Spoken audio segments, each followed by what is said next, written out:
Hello, everyone, and welcome to today's webinar, How to Get More from Your FCA Data. I'm Jennifer Getz, the Editorial Director of Facility Executive Magazine, and this webinar is presented by AkitaBox and McKinstry. Before we get started, I'll cover a few housekeeping items. Our speakers are on video today, and if you would like to view them at the top of your screen, look for the bar in your window to pull down so they are visible to you. Next, please note the control panel on your screen. This is where you can submit questions via the question box at any time. There will be a Q&A portion after this presentation, so please type your questions in there to send them to us. If at any time you experience a technical difficulty, please send us a message via that question section and someone on our team will answer you privately.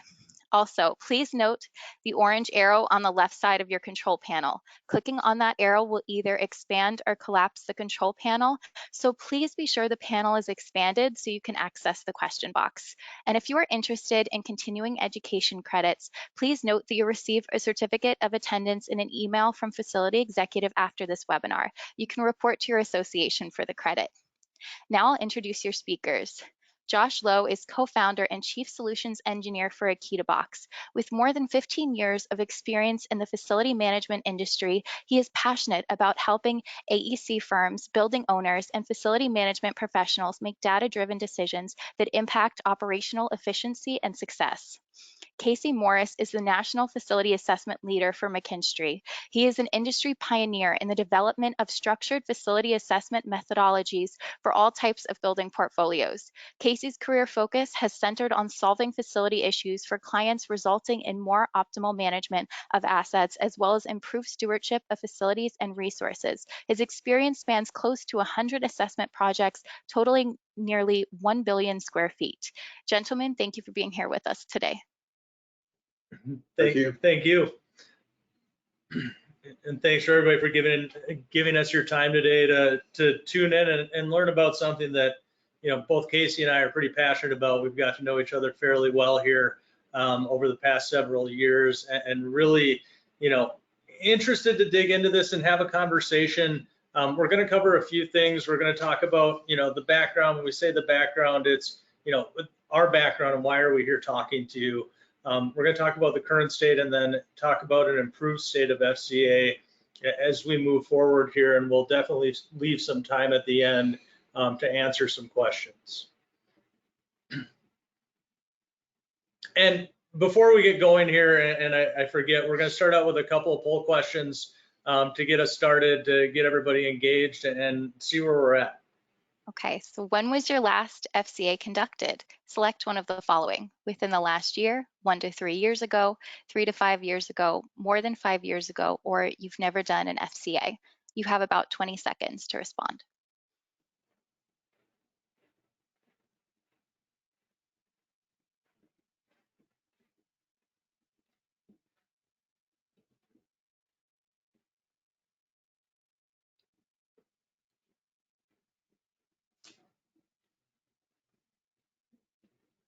Okay, so the results are in.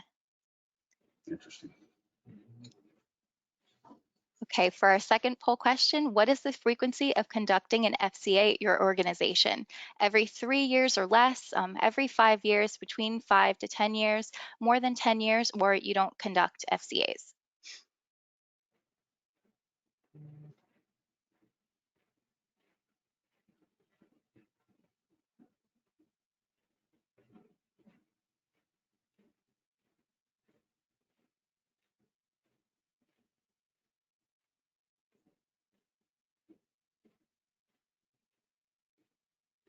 Okay, so the results are in. The majority said every 3 years or less. 33% was the majority, closely followed by every 5 years. Awesome. Glad to get a little bit of information here coming out of the gates. That'll definitely be used as we move forward here. You know, interesting, Casey, before we get started here, what's your take on those initial? Well, I think people are here to find out what to do with their new assessment, to be honest with you. It sounds like folks are attending to find out how to maybe keep that data fresh, alive, get the most value out of it. That's my takeaway from those. Awesome. Well, as we go forward, we'll keep that in mind. Starting out with the background and, you know, really talking about traditional FCAs and what they're there to provide. talk about some of the challenges in this, Casey, and, Well, and things that you've seen. You can see on the slides there, Josh, the typical deliverables or typical outcomes of those traditional FCAs are data and reports, some form of recommendations, and then most clients, close to, we'll show you later in a chart, that close to half the clients at least want some ability to manage that data. They're not looking for some end-state report that they get on their facilities. What I have found over the years delivering these things, clients have a real challenge trying to keep that stuff updated. The data gets dated the instant you stop the assessments, the instant you walk out of the field, things start to go obsolete, the data does. So maintaining that data is a real challenge, and I think that ultimately results in cyclical assessments. Sure. The bulk of the clients that I've worked with, and I know other firms and other people that do this work, and they would say the same thing, that most of the owners and clients get into a cycle, we call it the EKG, Sure. facility planning, where assessments result at a certain time frame, and it's just an iteration that goes on. Let's talk about some of that experience, Casey, and some of the numbers. I know you took some time to put some data together for us. What's this really tell us, and what story are we painting here with this? I wanted to look back on some of the work I've done. I think this is around 10 years worth of work that I could track with a fair amount of confidence on facility condition assessments that I've been involved with, or my team was involved with. In that time frame, about 119 different assessments of all sizes, from 150 million square foot portfolios down to 150,000. But looking at those 119 FCAs that we performed, or that we were involved with, 54 of those owners, they wanted to maintain that data. They asked for software as a deliverable. They wanted training on the software. They wanted to be able to get into the data and keep that alive, keep it breathing, and keep it moving. 19 actually were successful in doing that, or have been successful. And some of those are 15 and 20-year-old clients and owners that have stayed in the data. They've maintained it. They may have done a couple of refresh assessments over that time frame, but that's sort of surprising to me that out of that 119, only 19 of the 54 that wanted to maintain it have been able to do it. So I think that poses that uncovers a challenge and poses a challenge for these owners to be able to get more out of that FCA. And before we get into some of the other data, and I know we have some research that we want to touch on that's been done recently, only 54, right? That's 40-some% of the 119. Is there any, over the years of experience, have you seen a trend towards, hey, initially nobody wanted it, and then there was an uptick? Has it stayed pretty consistent? What's the story behind the other 55% there that had no interest in maintaining it? They vary. Some of them were, to be sort of super specific, some of them were lawsuit driven. They needed to go and find out what's going on in their buildings and do an assessment. They didn't care where it went from there. They needed to find out where the needs were and who to prioritize first and that sort of thing. So there's some that were legislatively driven. Others are just owners that want to get the quick snapshot, get the information, start to prioritize with that. The 54 that wanted to do software delivery, they've asked for that. They took the training. They indicated they had staff and capabilities and resources to manage that information, and come to find out it doesn't happen. It doesn't happen. And that's across multiple software platforms. Sure. That's not indicative of any one deliverable. Multiple software platforms that just couldn't pull it across. Let's dig into that a little bit. And I know we have some research here that was done recently, specifically on FCAs and how they're acquired. We pulled this one out specifically, Casey, and been talking about it. What stuck out to you here? And I know we have some things that we both agree on, but what are the things here that stand out, specifically as to why? Well, the two most frequent purposes for that, capital planning and asset knowledge, those aren't one-time events. I mean, planning should never be a single instance. It should be a process that's done year after year after year. So capital planning and asset management knowledge not being a one-time event, I think lends itself to, finding that capability and addressing that ability to maintain the data. When you look at real estate decisions and portfolio benchmarking, those are kind of one-shot deals. You get in there, you do a due diligence study, you do the benchmarking and find out what you're doing. Maybe that's ahead of an energy audit or something of that nature. So that truly could be a one-shot assessment. So that's what I get out of this. That capital planning and asset management piece, those are processes, those are ongoing things that facility managers need to be aware of and doing. And I think that makes FCA right for maintenance. And on to the next one. I mean, this was another interesting one, and I think it aligns to some of the things that we're talking about.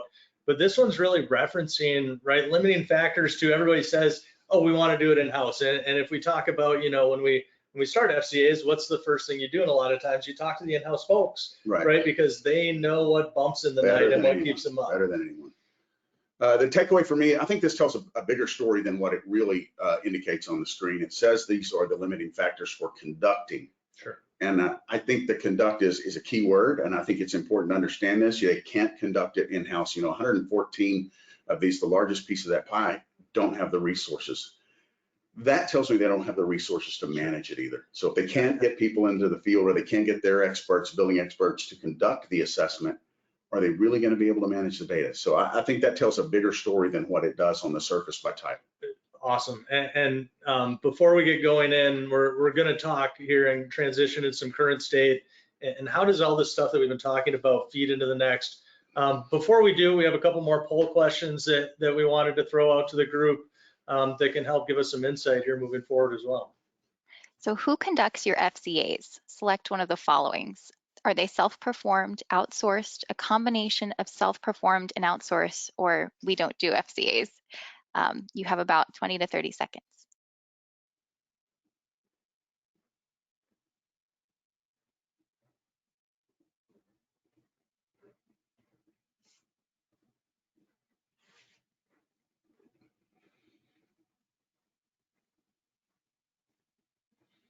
So this is interesting. We have a tie for 29% for self-performed and then outsourced. And then a combination of self-performed and outsourced is 25%.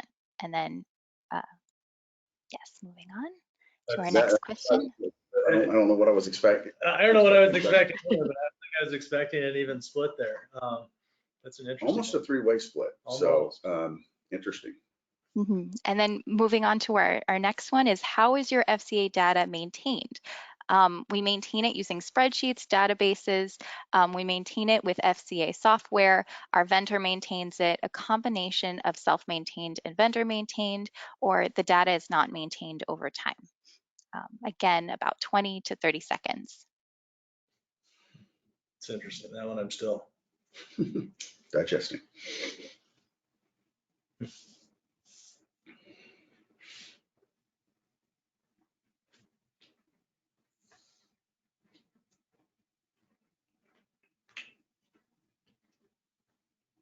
Okay, so the vast majority here, 43%, says we maintain it using spreadsheets and databases. interesting. That is probably the most interesting thing there is that nobody said it's not maintained over time, which is very far from what we're seeing in the industry today. So, all right, with that, we're going to move into current state. Feeding off of what we were just talking about before, and the current state of FCA, we hear a lot of owners talk about they want to change, they want to do new things. We'll move into the direct challenges here in a minute. But what are you seeing currently kind of happening? I know there's movement, there's an uptick, I think, in people needing FCAs.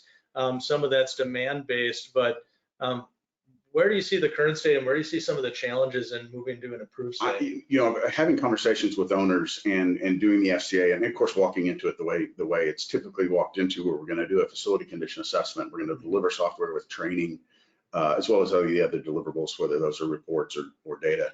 The plan is always to just manage, the client's going to manage the data. We're going to take the training, we're going to take our staff who's probably already got a full 40-hour-a-week job and give them this new tool, new training, and new capabilities to manage that data. So I think there's places, and there's a time and a place for that, and I think some clients can pull that off, as we saw on that chart earlier, where it was 19 of those 119, but the bulk of them really can't figure out how to do that. And I think it goes back to that chart where it says that they don't have the resources to do the FCA, so they really desire maintaining that. I think every client wants to see a living, breathing FCA. Sure. It's a challenge to pull that across. So current challenges, right? I mean, one of the things that I hear all the time, and we'll talk about the cyclical nature of this, but you get a static report and it sits in a binder, and at some point it becomes less useful than it is useful, and that's when they pull the trigger to do a new one. That leads to a whole bunch of other things here, but let's start with the the static reports and data and how that's playing into the current roles and practices. Just reviewing some emails earlier about a client that decided against the static report. Don't even want it. Don't print it. Don't put it on the shelf. I don't want to touch it because of that. It's going to go static quickly. It's going to go obsolete. So they want to take the data, as we saw in the poll there. A lot of folks are doing that in Excel. There's software packages, of course, that will do it as well. So again, as the data starts to age immediately, I think the wheels start to come off on what to do with that information and how to manage that. FCAs need to be transparent. They need to be defensible and actionable. They have all these adjectives associated with them to make them, maintain their value, and that starts to diminish quickly as organizations struggle to get on top of that. So that static report remains valuable for 6 months, a year. I've gone back to visit a client and they're still carrying it around while the database is sitting over there not being touched and no one's maintaining it. So limited resources, limited time. I've had clients that had plans to hire people to do that particular job and just could not make it happen. So I think there's an opportunity here, a little education to start getting more out of that data, get some longevity out of it. Talk about manual and inefficient. I mean, you've been doing this for a long time. Data has been collected in a variety of different ways over the years, including worksheets that were sheets of paper on a clipboard.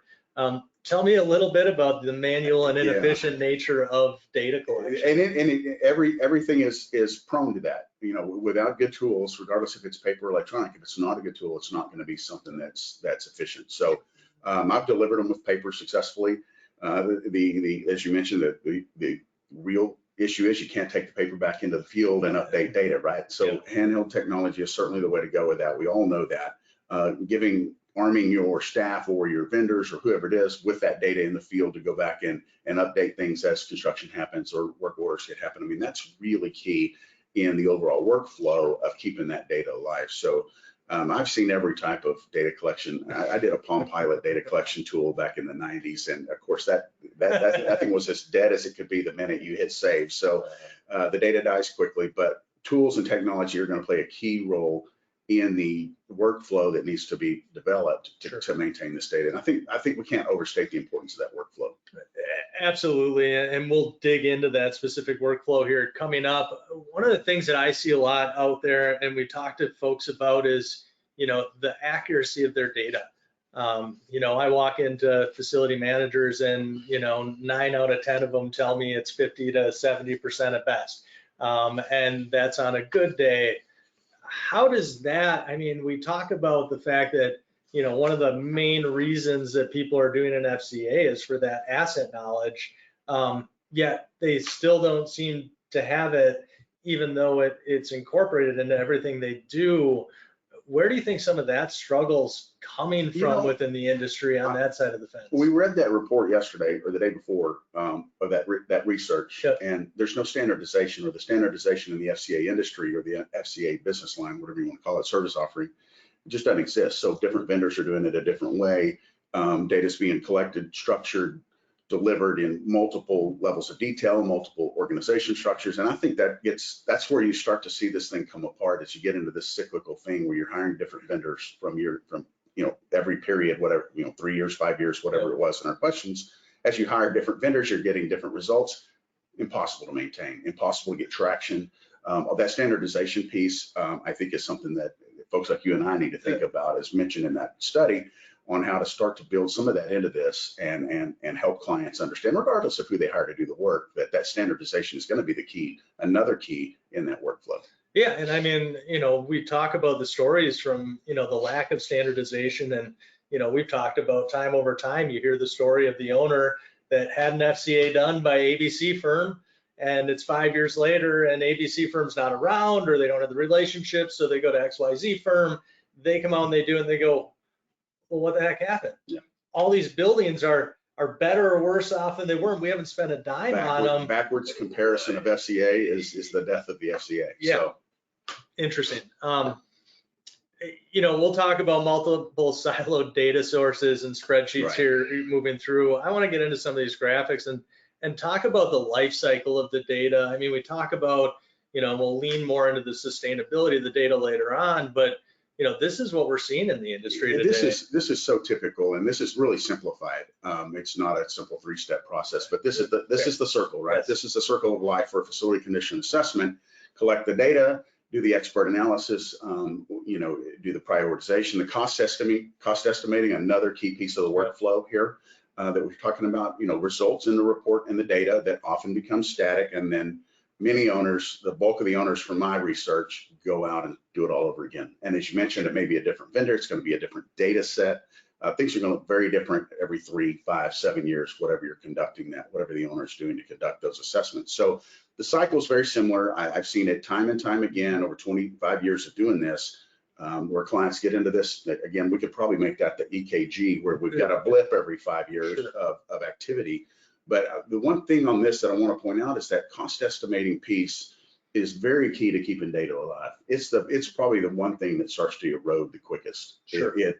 It's current when you do the FCA. 6 months later, we know that in this market with supply chain issues and everything else that's going on, that cost estimating starts to die quickly. So having a tool, having technology, having the ability to update that automatically, or have a vendor on board that's got the cost estimating experience to weigh in for what the local market's doing, that's really key. Really, another key piece of the workflow is keeping that cost estimating alive. So very typical flow, very typical cyclical thing. I'd like to break it, and I'm talking to my clients and my owners. Let's not get into a deal where we're going to talk about this in another 5 years and we're going to go out and try to do another FCA. I want to break this cycle and get something more even. Yeah, and speaking of breaking the cycle, I mean, this is something that we played around with and we keep having the conversation around. And I want to focus, and then I'll let you talk and explain some of the things, especially when we get into savings. But the way that we've always kind of discussed this is the terms of the value of the data. Sure. And the data is most valuable day one, and it is diminishing and eroding instantly after that. And in some cases, it's already diminished by the time you get the report, right? And so even the report and that value is lagging. And so we talk about that value and the value of a continuous versus a cyclical. Explain to us a little bit about what we came up with here in this strategy. This is real numbers here for a past client of mine that has done 3 assessments over 15 years.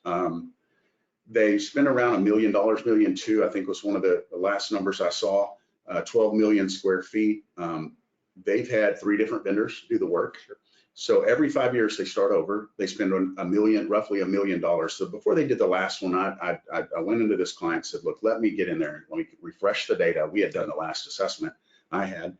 And I said, we can refresh that data. You can spend a fifth of that cost of putting boots on the ground. You can spend a fifth of that and bring this data back to life. Now they were in the cycle, they're stuck in the circle, and they couldn't get out of it. So over a 15-year time period, it's real money. I mean, 4.275 million is the rough number that we came up with here. And that's including a $45,000, this is the real kicker here, including a $45,000 a year software maintenance, license, things you have to pay to keep the software turned on for you. They're paying that and doing nothing with it. So it's real money. It factors into the equation, and it's, over $4 million over 15 years to do that work. Other clients have said, let's do it more frequently. That'll you can tell by looking, that keeps the curve and keeps the data more valuable. But it's still expensive. If you're touching the square footage, every time you put boots on the ground, it's expensive. That's the most expensive piece of a facility condition assessment. The last one is what I want to get to. That's where I want to steer a client to, and I've done it successfully on a couple.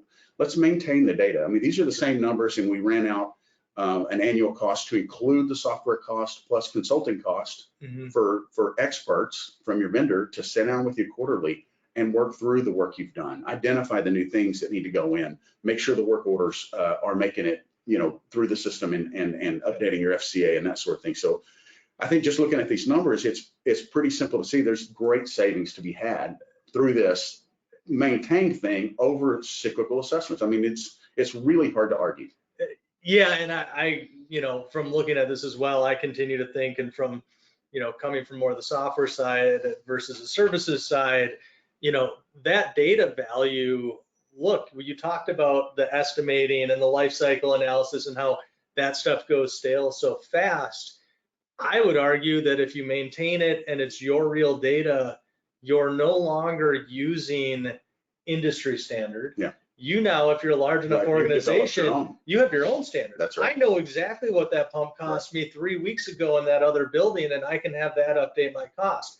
I know exactly what a pump in my neighborhood in the Pacific Northwest, how long a pump lasts That's here right. because of our weather conditions. And now I would even argue that if you're maintaining it in a software system that's interconnected, Fine-tune it. you can actually grow the value of that data over time, as opposed to having it diminish every time that you get a new data set. Yeah, I think that's very true. You know, there's so many factors that play into this cyclical nature of this thing. I was talking earlier to one of your colleagues here and said a lot of this is staff turnover. Absolutely. every couple of years, somebody leaves the department, and the software, the database, the tools, they rot and die. So I think if you could get into that maintenance thing and have the right people supporting you, including your own staff and consultants, the vendors, we'll dig into that here shortly. There. Wanted to drop this one. This is a big, busy slide with a whole bunch of stuff, but in some ways, this really represents the struggle that all organizations are dealing with. They have work order systems, they have, BIM, models that are coming in, they have CAD files, they have PDFs, they're talking about all their O&M manuals, they have their FCA reports, which typically live in budgeting. Right. And that's why it becomes cyclical, because it's just a cyclical budgeting issue, but it's not really then an integrated planning issue.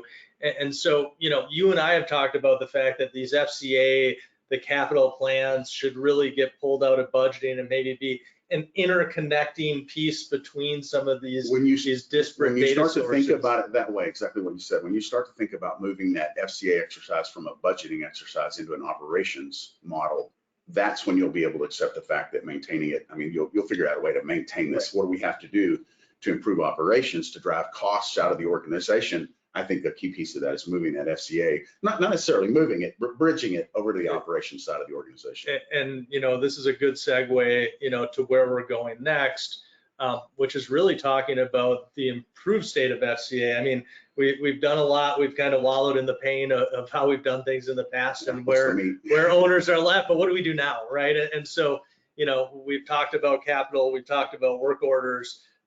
You just talked about operational tool. Right. Let's dig into that a little more. I mean, what's the value of connecting your FCA to your capital plan to your actual work plan? Right. And then there has to be, a feedback loop, because if there's not a feedback loop to that, you're losing a lot of that value of that maintenance and the rhythm of the maintenance. That's all part of that workflow that I was talking about earlier. In that workflow, the FCA has to feed work orders. Sure. And the work orders need to update, there's some mechanism for the work order status to update your facility condition assessment. It also needs to drive your capital plan so that larger scale projects, major maintenance and renovations and those things are fed or scoped from that. You spent money on that FCA, use it to scope your projects, right? Yep. So that's all part of that workflow where you start to look at a facility condition assessment as an operations tool. You have to establish that. I don't think it matters whether you're doing this internally or you're using a vendor or some combination of the both to maintain the data. You've got to deliberately build a work plan that you stick to and don't stray from in order to keep this. It's a delicate balance. It's not easy to do, but you've got to develop a work plan that suits your organization, suits the workflow as it goes through your systems, through your tools and technology, and through your people, whether that's a consultant or staff, in order to get that long-term value out of that FCA data. So, one thing that we didn't drive home as a part of this, and we'll move into some of how do we look at those challenges from earlier and turn them into opportunities. But before we even get to that point, one thing we didn't touch on yet, and I'm curious, and we talked about it. What's your take on? I think a lot of this stems also from the RFP, RFQ process of, well, we all just borrow RFPs and RFQs of how we buy these things, and hey, a report gets out there in the world from somebody, and now that's the report that finds its way into the next RFP for somebody. And I think some of where we're struggling with is there also the owners out there wondering, well, how do we ask for this a different way? How do we get there? And before we get into the opportunities, I'd just like to get a little bit of that conversation going on. How do they ask for it? I think that stems back to the standardization, and that's going to take a lot because there's so many vendors, there's so many organizations that do their own FCAs internally. There's so many ways to slice this apple, and I'm asked frequently, you know, how do my facilities compare to facilities on the other side of the country? Well, different vendors did the assessment, different time frame, different people walking the buildings, different contractors or consultants. You know, it's difficult to compare across those facilities. So barring those RFPs, you get the answer that the consultant brings to you, not the answer that you want typically. I've seen a lot of that. So that standardization, I think you've got to define the workflow or work with your vendor or your staff internally. Before you start the FCA, you need to develop that workflow of what's going to look like after the FCA. I think that's one way to start to breed some of that consistency into the process. Now let's dig into the meat, right? You know, let's spend a little bit of time here. You know, we talk about it as maintenance of an FCA, but really when you and I talk about it, you talk about it as sustainability of an FCA or sustainable data. I think that's an interesting way of thinking about it, right? It's a better buzzword right now. Sustainable FCA where the data is meaningful 7 years from the time it's collected. You know, that's where I'm trying to drive this conversation. That's where I'm trying to drive my owners and people that I consult with, you know, on how to do this. Is how do you got to understand that I think a facility condition assessment has a 10-year lifespan easily. Sure. It's going to take some work. It's going to take some maintenance. So creating that sustainable FCA where that data stays alive, the technology that you're losing, in some cases losing, sure. That technology that you're using is helping you do that. You can't easily do this. I mean, I know we have folks that are doing this successfully on spreadsheets, but I think that's I think there's some challenges with that when compared to some of the tools that are out there to help facilitate this sort of thing. But that's a separate conversation. So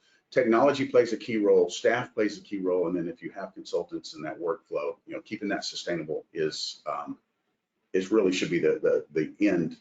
You know, start with the end in mind. How are we going to do this FCA so that it's sustainable? So I think that's very key. Sure. Ultimately, I want owners to be improved stewards of what they've been charged with. One example I had, it actually goes back to that 12 million square foot one that I did. As I'm trying to stress to them that we can breathe life back into the data, somebody piped in and said, our stakeholders need to know that we went back into the buildings. Now, I get that, I understand that, sure. But I do think stakeholders can also be counted on to see the improved stewardship of those resources. You know, they're not spending 1.2 million, they're spending $100,000 a year to keep this data alive, and it's reliable, transparent, and everything else. So that improved stewardship, I think, goes a long way, and it impacts stakeholders. So, you know, we talk about stewardship of resources, we talk about stewardship of their data. I mean, they're not doing it today. They're not doing it today because they don't have the right tools in some cases. I mean, I see things here like spreadsheets and access database. Look, let's talk about a little bit of how modern tools can help that stewardship. And you know, you and I both know that, you know, when we go collect data on sites together, it's mapped, it's on a floor plan, it's moving them towards a digital twin world. When we talk about defensibility, can you walk up to that and scan a QR code and get its up-to-date information? Because when we talk about stewardship and how do I work this into my process, right? I have the boots on the ground.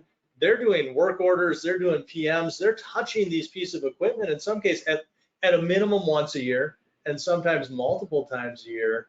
And so how do the tools help integrate that into the process, right? The pricey, the labor, the expense of collecting data is really what's the biggest burden in this assessment process. Let's call it facility condition assessment, let's call it maintenance assessment, you name it.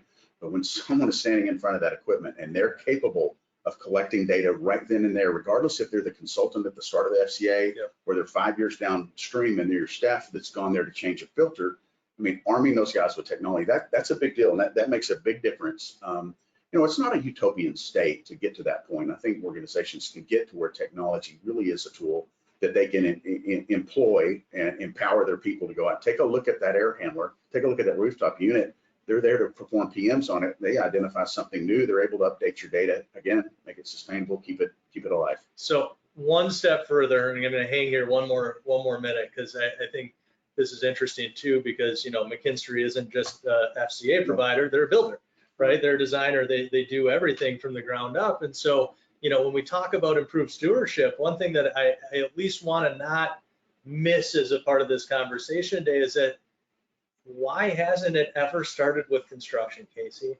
Why haven't you ever been able to walk onto a site and said, rare. here's the as-built, here's where everything's We located, do that. here's the data? I mean, why doesn't it start at that stage? What's even crazier about not maintaining data is we start at that first day the building's been born. We have everything we need. You don't have to walk the building, right? You don't have to do the more expensive piece. Sit down with as-built and build a database, or pull the BIM data out and populate a database. And I've done that. I've done that for those 119 clients that have a building less than 5 years old, a couple years old. We sit down with drawings and send people to the field to necessarily look at.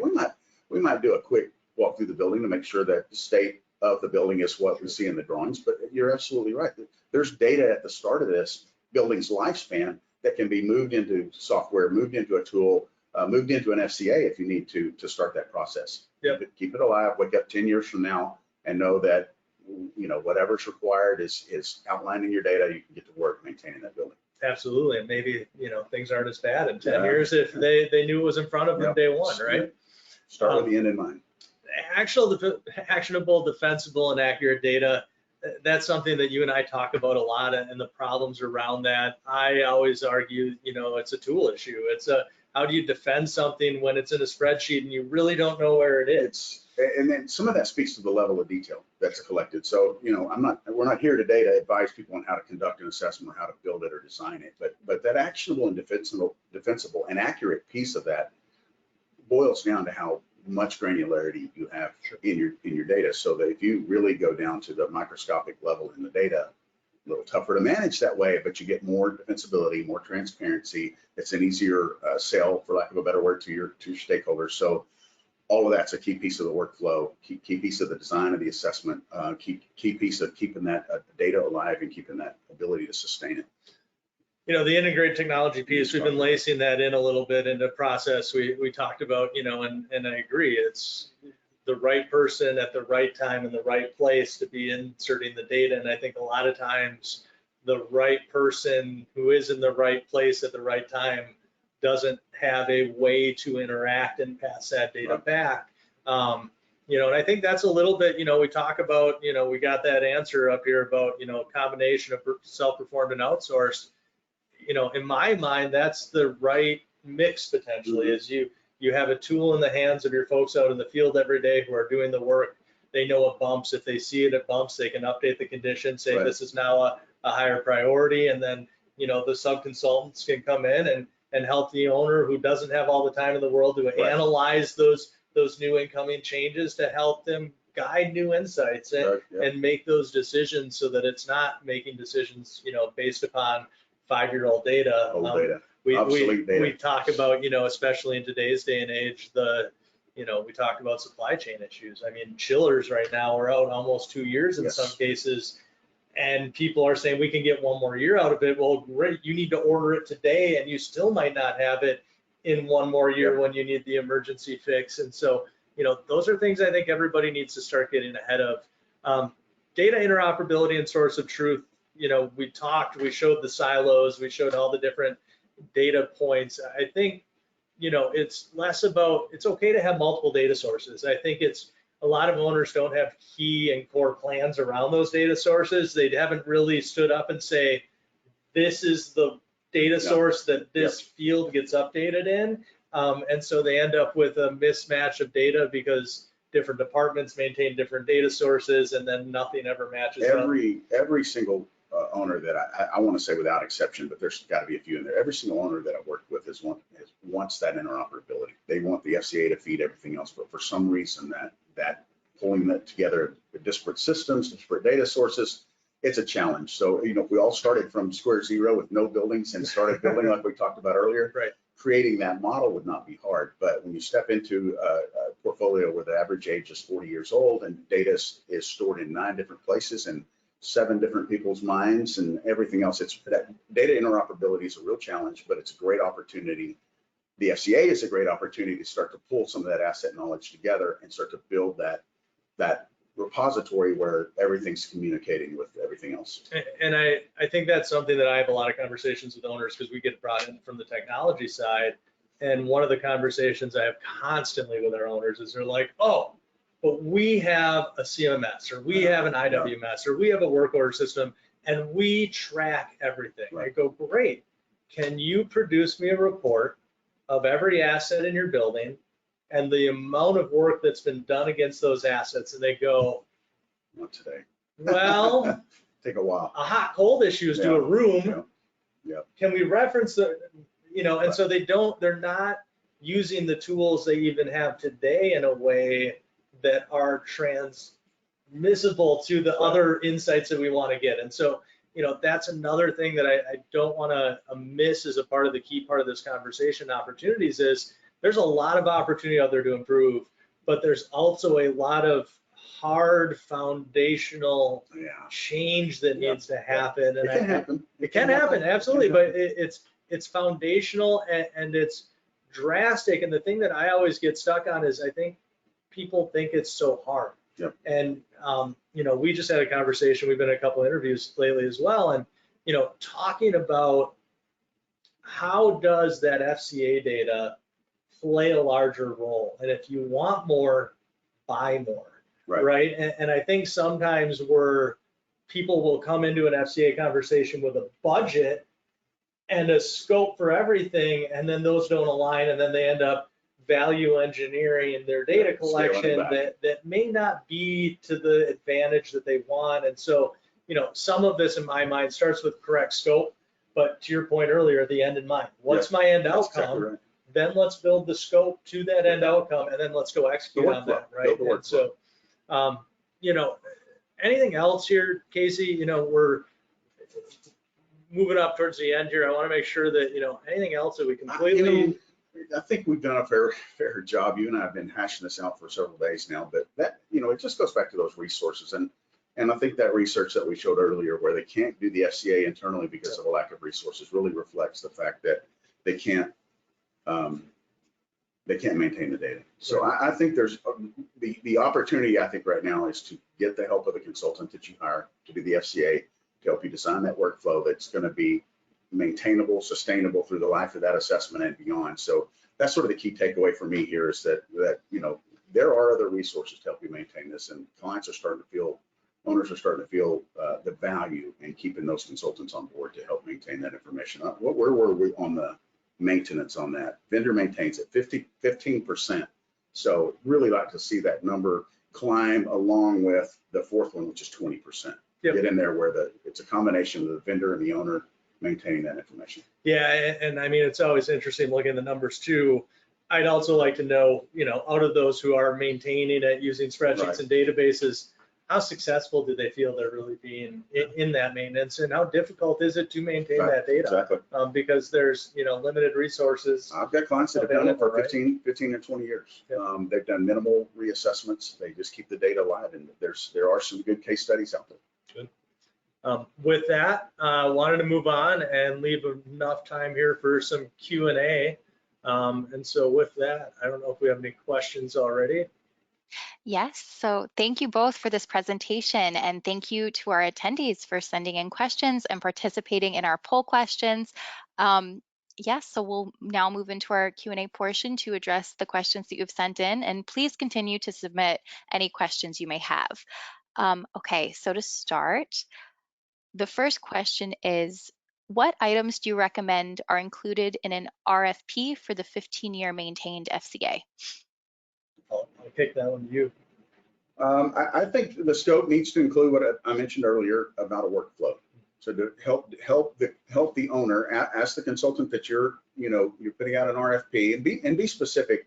If RFPs need anything these days, they need more specificity, whether it's the level of detail or anything else. But I think you need to ask for a workflow and ask for the vendors to present and propose a workflow to keep this data alive. And I see that the owners want a tool, and they want training and that sort of thing to manage the data, and it usually stops there. I think you ask for that workflow and take into consideration some of the things that we mentioned today. A comment. What does the workflow look like if the selected vendor does it? What does it look like if our staff does it? I really think the best model is to get both involved in that. My most recent success story involved, quarterly meetings with the vendor and the staff to update those things. So I think you need to ask for that workflow, get that in your RFP, and ask them to help you figure out what that's going to look like as you maintain that data over time. Awesome. Great, great. What role does software play in an FCA and maintaining an FCA? Yeah, You want it? I make software, so Well, I'd rather let you answer that one. So. I've been doing this for a long time, and I've seen it, all different ways. I've done assessments on Excel. I've done assessments in several different tools. I've helped develop a couple different tools to do this, and software really brings together the ability to query, mass update, report, assign cost estimates. I think that's one of the key things that the software packages on the market today, that most of them are specific to a vendor, but good FCA software will have a cost estimating database. The typical one is RS means embedded within it that's updatable, so that you have your assessment wrapped up by Christmas, and then a year later, January the following year, after a year's passed, you can pull in brand new cost data. I would never suggest that you pull that in and just assume it to be the truth. You need to have, again, a part of that workflow for keeping that data alive is to have that vendor or your cost estimator, if you happen to have that, take a look at those cost estimates and make sure that reality's being reflected, market reality's being reflected. So I think one of the key pieces in that software is the ability to have updatable cost estimates. That's going to be key to keeping this alive. That's going to be key to the defensibility and the ability to be actionable on the FCA. So very key that software have that piece in it. Other than that, it's really a structured way to query and report, maybe in some cases build projects, scope projects from your FCA data, assign records to a work order management, export if that's the way the thing needs to work. So that's the benefits truly of the software from my perspective. I'd throw in also, and you talked about it earlier and didn't say it now, but standardization. Yeah. It allows you to standardize across, and you didn't spell air handler, you had 12 different ways, right? And now it doesn't Right. report out correctly. No, it's, standardization, normalization of the data is a big benefit there. That's huge. Perfect. So moving on, we have another question here. How often would you recommend an FCA be completed?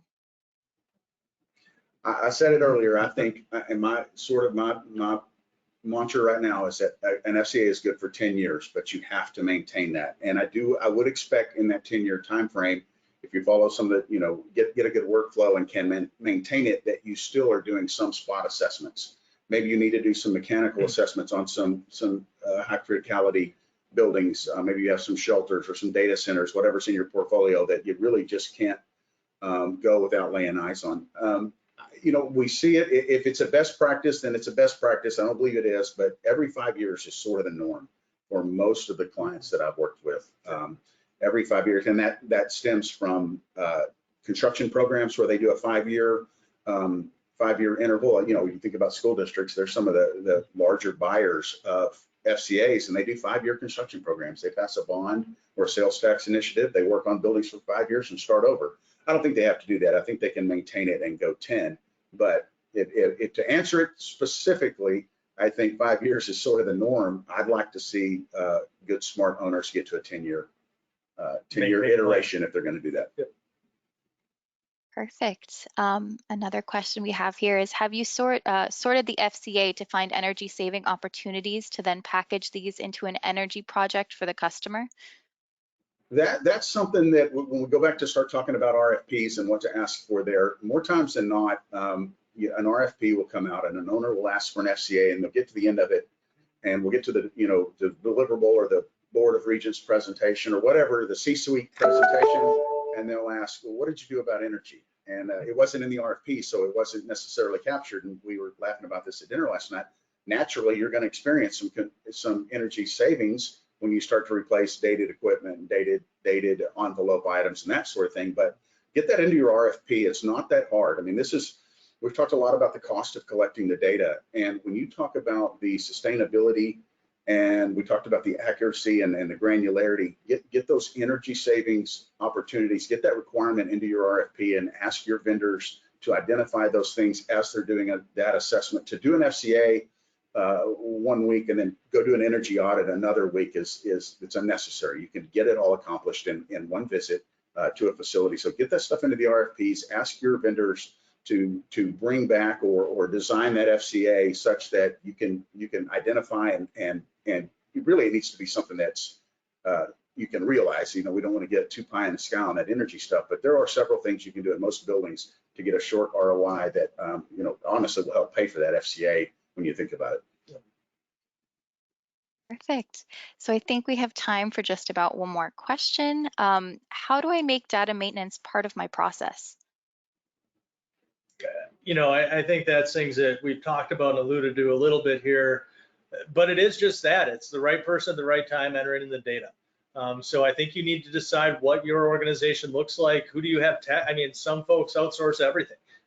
Some people have techs for HVAC that are in the field every day doing work. And so I think it's coming up with, for your organization, what's the right mix of people who are going to be interacting with their assets? And then how do you put technology in place that is there to interact with those right people at the right time when they're standing in front of the asset and already there. We talk about spot checks. We have clients who spot check their equipment every day because they're out in the building, and because they can simply scan a QR code and update its status, it just becomes part of their routine. They hear something thumping, they hear something humming, they think that something needs to be investigated further. They're updating that stuff because they have an easy way to interact with it. That's a place where I would stress that when you're looking for technology and tools, you really need to focus on UI. How does a user interface with that? And a lot of tools that we've seen out in the world, the reason why they fall apart and they aren't maintained is they're cumbersome and people don't like to use them. Right. And so you need to think about that. And does your staff like a product and love a product? Because if they don't, their chances are they're going to leave some stuff out and not interact with it as much as you need them to. Awesome, perfect. It looks like we are out of time. Thank you, Josh and Casey, for sharing this presentation today, and to AkitaBox and McKinstry for sponsoring this webinar. And thank you to our audience for attending today. A recording from today's session will be made available on our magazine's website, facilityexecutive.com, and at akitabox.com. Thank you, everyone, and have a great afternoon.